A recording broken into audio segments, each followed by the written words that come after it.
Hello friends, and welcome to the weekly moon update. In these videos, we talk about the moon energy for the current week, as well as a little bit of astrology. I'm kind of getting tired of saying a little bit of astrology and then correcting myself and saying, but this week we have a lot of astrology to talk about, because that's just how 2026 has been. We've been having a lot of astrological shifts happening this year, and this week is no different. For the week of July 20th through the 26th, we have a first quarter moon week. We also have the sun changing signs, officially entering Leo season. Mercury's going direct this week. Saturn is going retrograde. And for the first half of this week, we are experiencing the effects of the Barbault basket planetary alignment of Pluto, Jupiter, Saturn, Neptune, and Uranus. So we've got a lot to talk about this week. Let's jump into it.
Okay, so first and foremost, we have a first quarter moon week. You can see the first quarter is happening on Tuesday, so that means that Monday is a waxing crescent moon, and Wednesday through Sunday is going to be a waxing gibbous moon. So we had our new moon in Cancer last week. Hopefully you cried it all out, and now we're really moving forward. Like, normally I feel like the energy doesn't start picking up until the first quarter, but I think we're going to be experiencing so much energy this week that we might just feel like we need to be moving. We need to be doing something productive and something positive to grasp on to this, like, this basket. Put some good things in my basket, please. Hold your basket out, and hopefully the universe will put good things into it. I honestly didn't even know where to start with today's video because I have a lot to say about the Barbault basket, because I think it's really rare to have something that has such great potential to have a positive impact on us collectively, because, you know, all of us have a completely different birth chart. We're all going to experience the current planetary placements in a very different way. But this feels like something that we are all experiencing collectively, and is also going to, like, make a big difference and a change for us collectively and individually too. But it's like we're always all playing the part, playing our role of our individual unique birth chart. And, like, that is the blueprint for our life. And that is, like, the directions for finding your purpose and experiencing the things that your soul wanted to when it came here. And I don't know, it's a very unique alignment. Firstly, what this is this is a birth chart, or this is a chart this is a chart for Monday. So the Barbault basket it's actually upside down in this chart here. So, like, the top of the basket is, you know, all the contents of the basket would be pouring out on this chart. So basically what this is Jupiter right here is forming a trine to Uranus, which is forming a sextile to Neptune, which is forming a trine to Pluto, which is opposing Jupiter over here.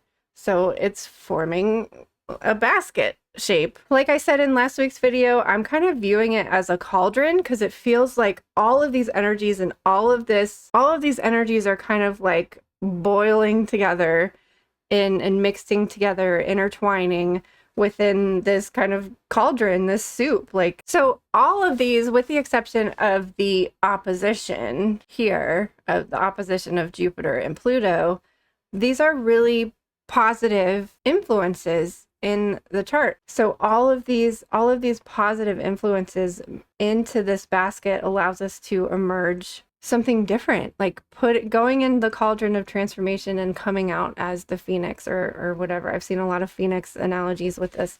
So if you want to see how this might be impacting you personally in your chart, you want to look at your Leo house, your Gemini house, your Aries house, and your Aquarius house. So you're going to see those how this might be impacting you personally. I know this is like a lot of ingredients, but it's a lot of like positive energy. So really looking to where your Leo is how Jupiter can help you grow and expand. So I found this really wonderful Substack article by Mark Shyrock, and he kind of summarized Barbault's predictions, astrological predictions. So first of all, the exact configuration is happening from July 19th through the 21st. And he's quoting Barbault here by saying, this is the most benefic, meaning good configuration of the century. It's a splendid relaunch of civilization, a harmonious relationship between primordial polar opposites, the coming together of external and internal, rational and spiritual mind and soul in human beings. It's a significant rise in the standard of living of the poor and a victory over misery won in unprecedented solidarity. So this really has the potential to positively impact us as a whole.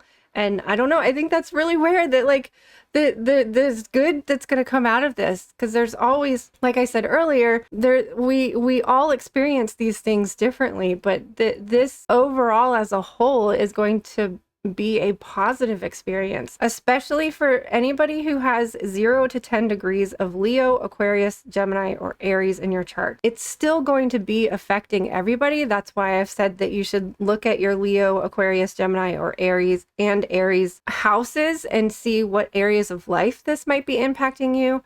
But specifically, if you have any, I do have a worksheet to go along with this Barbault's basket transit with journaling questions, tarot spread, and just kind of ways to simplify and break down how this might be impacting you and your chart as a whole. So that is happening starting on Sunday, Monday, and Tuesday. Starting on Monday, we have a waxing crescent Libra moon. So hopefully you're able to kind of start off this week with like a breath of fresh air. Libra, I don't know, just kind of sweeps through and takes care of the things that have been neglected, takes care of the things that we need to focus on.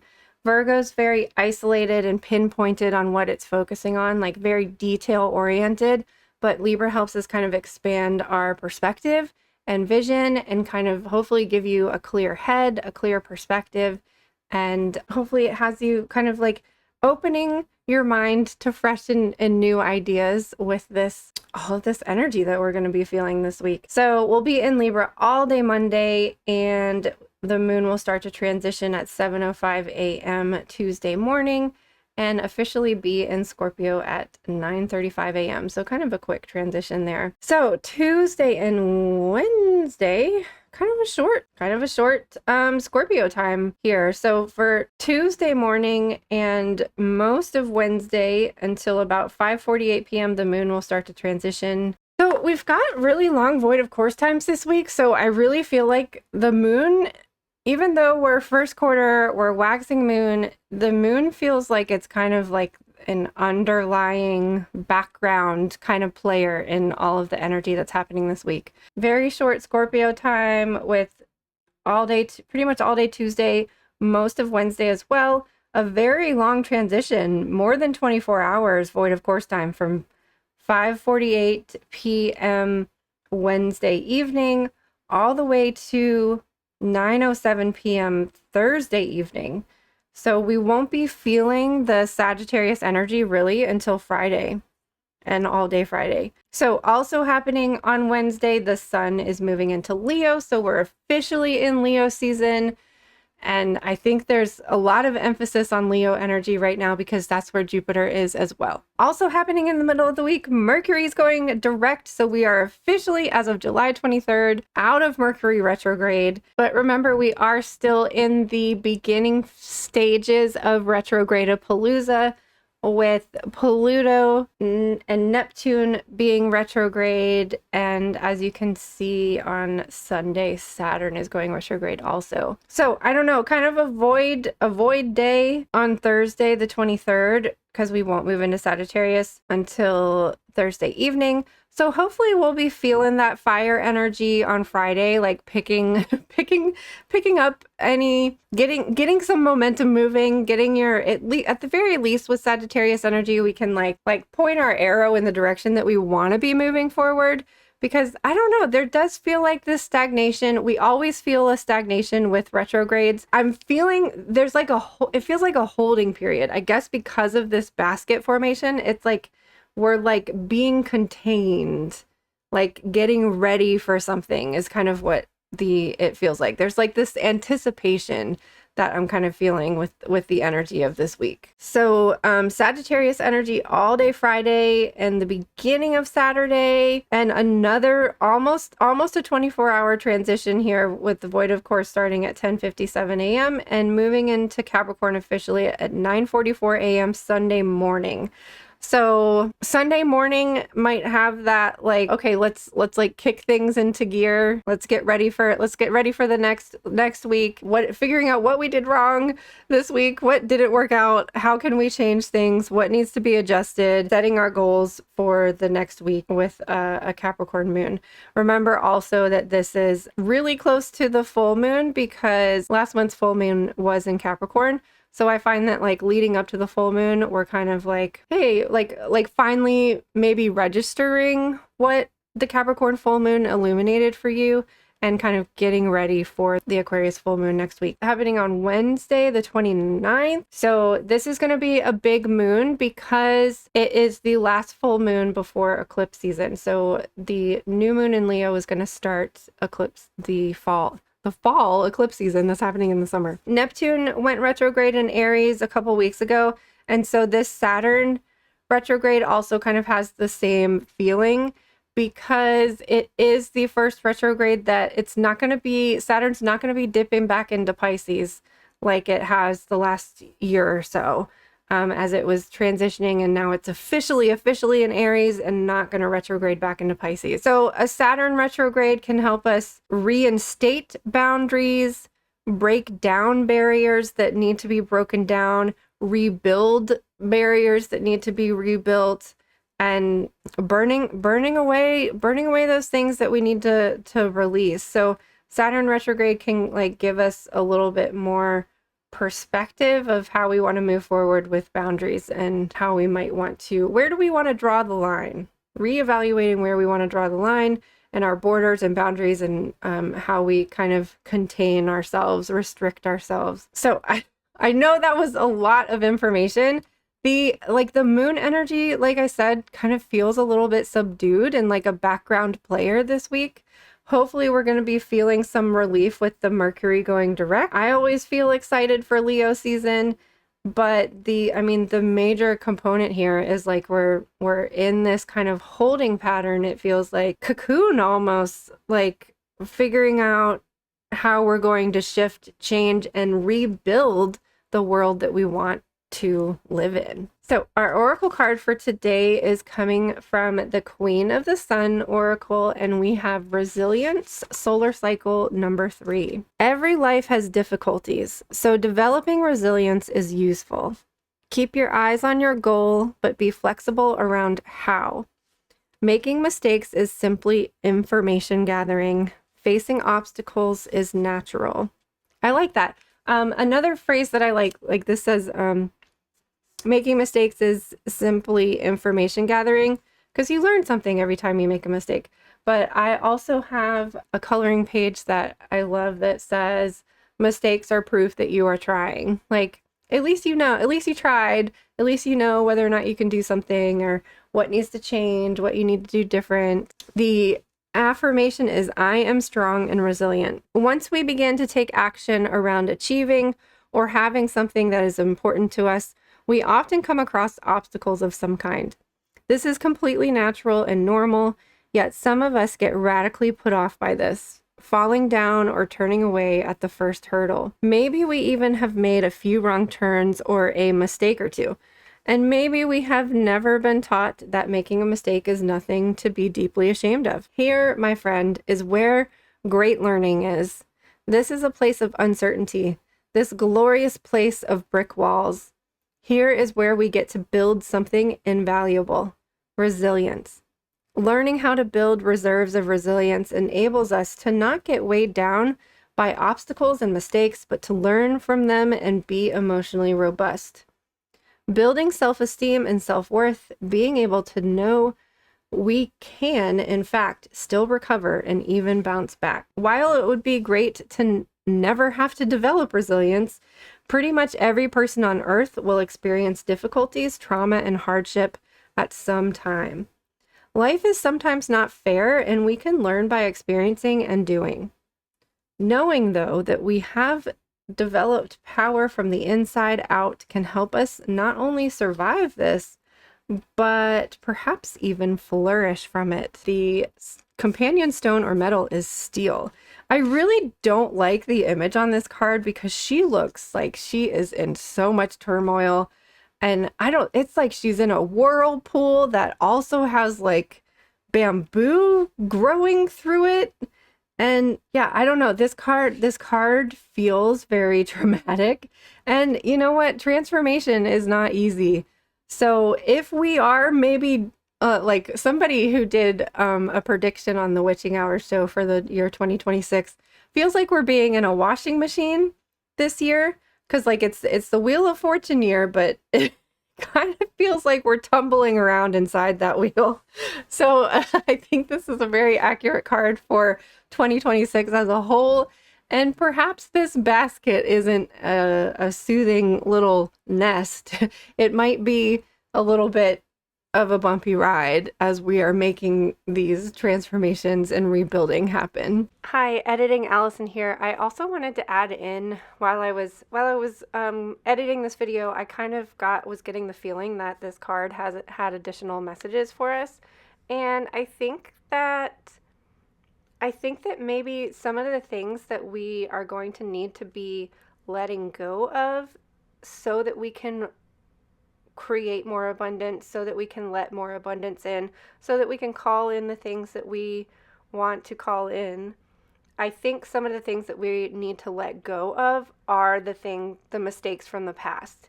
Like letting go of your mistakes, forgiving yourself, setting down your flaws, embracing your shadow. Like, we need to let go of the past. We have to let go of the negative in order for things to change and in order for good things to come in. I am the best example and worst person for saying this because I am always the one to get in my own way, to put myself down, to beat myself up. And these are the things that we have to stop saying to ourselves and start embracing ourselves, embracing our flaws, getting over our mistakes, forgiving ourselves, and loving ourselves instead. So our chakra card here, though, is here to reassure us. We have no worries. Remember that protection is your divine birthright. Ground your energy into Gaia with a vibrant garnet red grounding cord that you send from between your hips and down into the depths of her sacred womb. Send all of your fears, worries, and concerns down that cord and feed them back to the earth where they can be transformed and transmuted. returning to you as usable white light. So that's the thing. Instead of holding all of these deep emotions, instead of holding on to this chaos or holding on to the things that we don't want to let go of, just let go. Let yourself like tumble through this whirlwind that we are experiencing, or this washing machine, or this cauldron of transformation that we've been put into, and allowing yourself to flow with it instead of fighting it. And that like negative experiences, negative emotions, negative thoughts, negative things are still energy. So it is important to let go of it, release it, let it go through you, and not like eat you alive from the inside out. And then that can be transformed. When we release it, we can transform it into something else. This is just a wonderful practice to release everything into the earth so that she can transform it for us and send it back out as positive energy. Our crystal here, oh, I forgot to mention, the crystal on here is red jasper and the herb is rosemary. So our crystal card is fluorite, a crystal of soul path wisdom. It reveals your life purpose and helps with soul pathing, the process of creating a path for your future that's in alignment with your spiritual gifts and calling. This stone helps manifest jobs, bring optimism about the future, and show you where to go, how to proceed, and where to seek guidance. The affirmation is, I attract new opportunities and I understand my soul's purpose. So this fluorite has been very much it's my crystal that I'm like, I pick a crystal at the beginning of the year and work with it all year. It's my crystal for the year, but we've had it pop up over and over and over again for the collective. So it very much just seems like, finding that path and staying on the path, realizing that you're on the path always, even if you can't see where you're going, or if you literally can't see the road beneath your feet, trusting that you're still there. Even it does feel like we're talking about a washing machine, but it feels like we're in the middle of a cyclone and everything's swirling around us. We don't know what the future is going to look like, but we just have to have hope in our heart and trust that we're making our way through this. We're going to get to the other side. And this feels like a very big, this week, this month feels like a very big turning point for us all collectively in a positive way. So I took both of the crystals and I just wanted to show an example of when you are a Ko-fi member with a monthly membership. There's a couple of different versions of it, but they I think all of them, I'm pretty sure all of them, you receive a weekly card. And I just wanted to show you an example of this. I always make a crystal, a little like mini crystal grid to go along with your card. So, if I have the crystal, which a lot of times I do, for example, the chakra card here had red jasper. And then of course we had the rainbow fluorite. So the rainbow fluorite's there. I usually always put selenite in here. And so this is an image that you receive with your monthly membership, as well as these additional 2 cards too. So I always do like a channeled message for you written out with this image of your card, and as well as the messages that are on the chakra and the crystal card. So I just wanted to show that as an example if anybody was interested in getting a monthly membership. Doing these readings weekly is one of my most favorite things that I get to do. And I'm so grateful for those of you that have subscribed for so long, because I know that $11 a month or whatever it is adds up over time. And I just want everybody to know that I really appreciate it. And I wanted to show those of you who might be interested in a membership what it is that you receive. I love making these little crystal grids and sending that image for you. I like to use them. I sometimes print them out to put in my planner, but I like to put them as my screensaver on my phone, so that I'm like getting that crystal energy coming through whenever I pick up my phone, and also the image of the card reminding me throughout my day and throughout the week, like what my message for the week was to help me like kind of stay positive and stay on track even when things feel very chaotic. I guess we're going in the washing machine. It's not a basket. We're in the laundry basket this week. That's what it is. It's the laundry basket. Oh my gosh. I hope that you have a wonderful week. If you are wanting to explore the Barbault basket a little bit more, check the link in the description for a PDF download that you can print out and journal on, or you can just read it on your phone or a tablet, or write on it there. I am such a huge fan of journaling practices. It just helps me like understand and process things and keeps me grounded, keeps me a little bit sane. Notice I said a little bit sane. So that's in the description box, and I also have other PDF stuff that I kind of put up randomly as throughout the year as the ideas kind of pop up to me. Also, if you are a Ko-fi member, you know, or a Ko-fi member or a Twitch subscriber, you know that you also get your monthly PDF for the moon meetings too. So anyways, I hope you have a wonderful week. I hope you're able to make it through this washing machine of a laundry basket week. And I really just cannot thank you for being here. I appreciate you so much. I can't wait to see you on the other side of the looking glass again sometime soon.